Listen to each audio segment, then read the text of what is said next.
I'm now being joined by Wana Etoku, who is a safety expert at Consul Glass, Nigeria.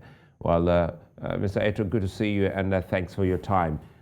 This is a big one that the Lagos State is dealing with. Listening to the governor, he said that a whole lot seemed to be wrong on almost all fronts.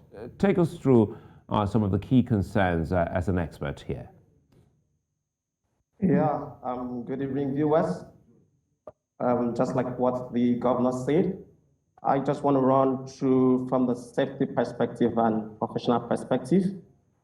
We've seen that there have been a lot of things that must have gone wrong.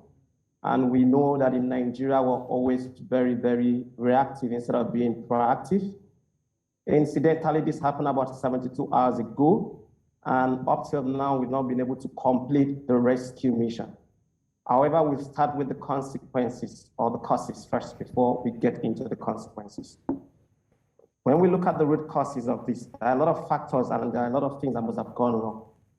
Starting from the structural aspect, the architectural aspect, then you now have to look at it. Was a proper environmental impact assessment done before this structure of such magnitude actually being carried on? Was there any good soil test analysis? We experts consult. We know quite well here in Nigeria that a lot of people tend to cut corners when it has to do with such buildings.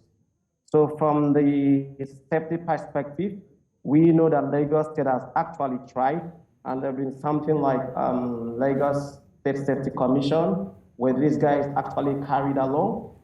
These are a whole lot of factors that we need to key into and actually look at these factors before we can say that, okay, now we are trying to look at the rescue operations. If we had actually followed through the process and the procedures, this wouldn't have happened. Look at the root causes. Remove the root causes, the consequences will naturally disappear. This is not the first time we are hearing of business collapse in Lagos, especially when you look at the soil texture of Lagos, Ikoyi, Victoria Island, Lekki, around that axis. You will know that most times builders don't want to do the proper thing. They just want to reclaim, do compartment, and they tell you that the soil is ready for building. Now, let me allow me button here quickly here, Uwana, and this falls within your purview as a safety expert.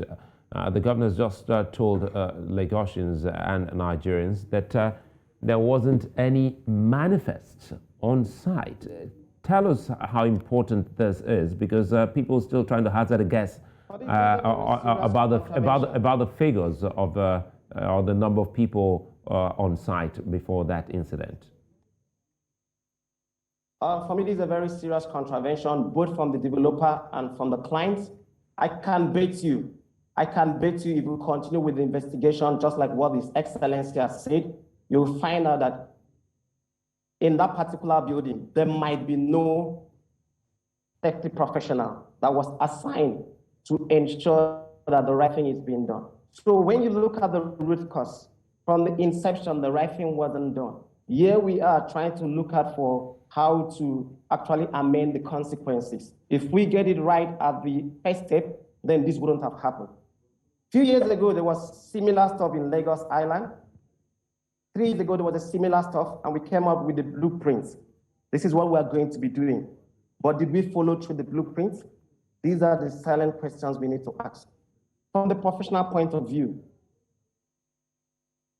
if the right thing was done at a particular time, either the structural engineer, the safety aspect, the safety professional, or probably the architect must have known that the load that the building is carrying is far beyond what was meant for the building to carry.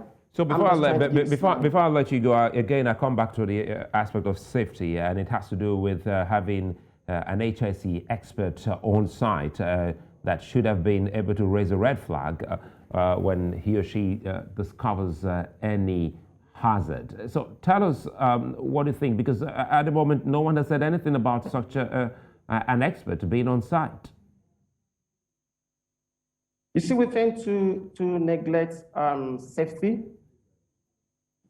We have a slogan: if you think safety is expensive, try accident. And now we've seen accident has occurred on site. We've lost more than 24 lives. His Excellency is telling us 21. The guys on ground is telling us 24. And I can assure you, from experience, the chances of us getting people alive from that rubble is extremely slow, if not zero.